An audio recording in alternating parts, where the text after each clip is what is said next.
अस्सलाम वालेकुम, मेरा नाम है फैज़ान शफ़ी। अच्छा, ये कोल्ट गोधड़ी के बड़े बंडल आए हुए हैं, ठीक है। गोधड़ी के बड़े बंडल हैं और यूरोप का होता है ये। इसके 2-3 बंडल मैं आपको साइड से दिखाऊंगा। इनका वज़न जो है तकरीबन 350 से 400 किलो होता है और माल इसका आप देखते जाएं।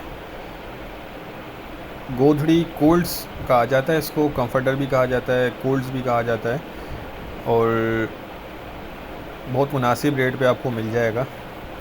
इसमें कम से कम आपको एक बंडल ऑर्डर करना होगा और बाकी इसके 1-2 बंडल मैं कोशिश करके आपको साइड से दिखाता हूँ। इसमें देख लें, ये आपको सादी भी नज़र आ रही होगी और प्रिंट वाली भी नज़र आ रही होंगी, ठीक है।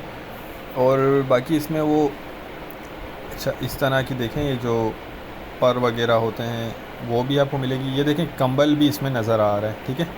हो सकता है इसमें आपको कुछ पीस कंबल के निकल आए। बाकी ये बाहर की ओरिजिनल पैकिंग होती है, बड़े बंडल है ये।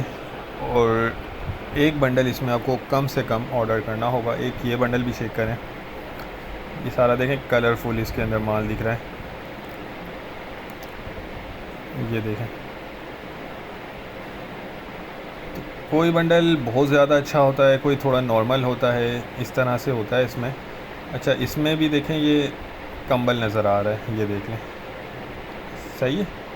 तो ये कि हमें कोल्ड्स लिखा हुआ आया है तो हम आपको कोल्ड बोल कर ही देंगे। इसके रेट जो हैं वो डिस्क्रिप्शन में दिए गए हैं। जो भाई ऑर्डर करना चाहते हैं तो वो स्क्रीन पर नंबर चल रहा है, आप व्हाट्सएप पर कांटेक्ट करके हमें अपना ऑर्डर बुक करवा सकते हैं। उम्मीद करता हूँ स्टॉक के हवाले से आपको आइडिया हो गया होगा। नेक्स्ट वीडियो तक के लिए इजाज़त दीजिए। अल्लाह हाफिज़।